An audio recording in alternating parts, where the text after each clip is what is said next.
and Apple. This little box here with the remote, this is what the Apple TV device looks like. Chromecast looks like this. It's a little disc with on a dongle that you plug into the back of your TV. This is the older, they have a newer version, which we'll take a look at too, that came out. And we have Roku. This is one of their stick devices. They call it a stick because it kind of looks like a stick that plugs into the back of your TV and has a remote. Fire TV, same thing. It's a stick with a remote. And also NVIDIA, we'll be talking about them later a little bit too, where they have a different device also. Oh, and Margaret, you have Apple. Okay, good. Now, really what all these devices do, their real basic purpose in life is to give a TV the ability to connect to your Wi-Fi. That's really what they do. There's a lot of bells and whistles that come with them, but that's really what they're for. If you already have a smart TV, this technology is built into your smart TV. So you don't need these devices if you have a smart TV. But sometimes people do still buy them for smart TVs. If you have an older smart TV and for some reason it's not updating anymore, and you're having issues, loading some streaming apps, sometimes instead of buying a whole new TV, people will buy one of these devices. It's a lot cheaper to get the ability to get the newer services. Or maybe there's a feature, you just like the features and you may get one for that. But really, bare minimum, they allow an older TV the ability to get onto the internet so that you can run, you can get onto Hulu, you can get onto Netflix, whatever you want to do. Any questions about that? That'd be good. All right. Now, what do you need? Well, you need Wi-Fi in your house to use these. It's the first thing when you go to set up one of these devices, it's going to ask you for the name of your network in your house and your password. So it's going to want to know that immediately so it can get onto the internet and start setting up. And these can be used again on any TV, smart or not. They will work with either one. But most of the time you get them for an older style TV. Be aware though, I have a TV that's probably 25 years old in my house, and I use a Roku on that one. Just be aware that your screen is going to be 25 years old. So whatever the age of that TV. You're not suddenly going to have 4K video because you put one of these devices on. You are limited to the age of the TV that you are attaching it to. So it would be nice if that could fix that, because I would love that, but no, it doesn't do that. It doesn't work that way. When we talk about internet connection speed, most of us have fast enough video at this. If you've upgraded within the past 10 years, your internet access, and you're able to watch a movie on Netflix, then you're good. You can use any of these devices. They should work fine on your network. When you're streaming movies, you figure about 10 megabits per second per person in the household. That's about what you would be using if you're streaming. 4K is a little bit more. And just to give you an idea, if you have multiple people in the household and they're watching different things at the same time, you factor in that.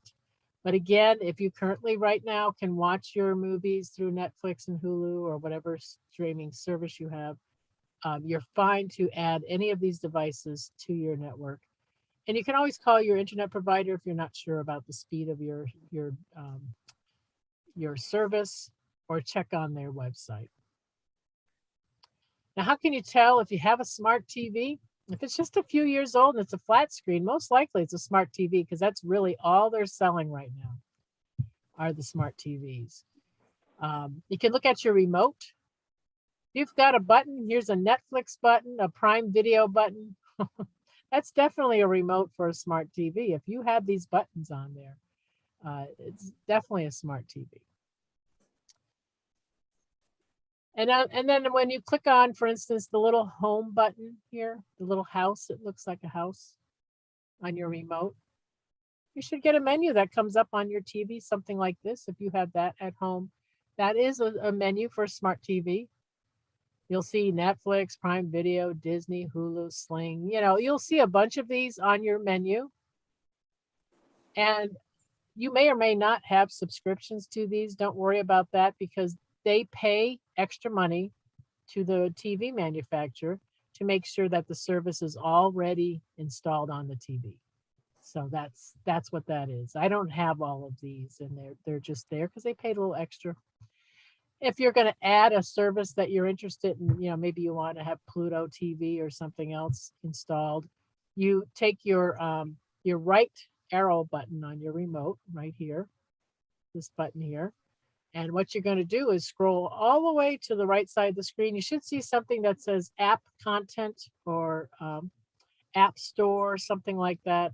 Click on that tile, and then it'll open up and you'll see a whole menu of all the different streaming services that are out there that you can download onto your TV, similar to when you go to your Apple App Store or your Google Play Store and you download an app to your phone. Same type of thing. You can add these apps to your TV. Any questions about that? All right. So now we're going to talk about, if you don't have a smart TV, this is where these devices we're talking about today is what you would need to add to your TV. Roku, Amazon, Apple, and Google Chromecast, those are the main players in this field. They have similar pricing. Apple TVs look more expensive, about $180 for an Apple TV device, unless you can get it on sale. Little bit of an Apple tax there probably, but the Apple TV device is actually pretty good. When you look at the technically at the technology that's in the box, it's the best out of all of them. However, unless you're an Apple household, don't get that one because it won't work well with Android devices and other devices like that. It's for people who have all Apple devices. These all these devices will plug into an HDMI port on the back of your TV. This picture over here on the right shows you what these HDMI ports look like.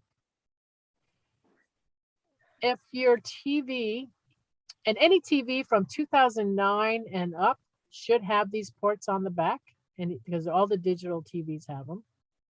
And digital started 2009 for the TVs. If you have an older TV, you might only have 1 or 2 of these ports. A newer TV may have 4, maybe 6 of them. Depends on the TV. So you might see more on a newer TV, less on an older. So these will plug in to the port, and that's how they would work. They all have options for voice activated remotes, which is handy. With universal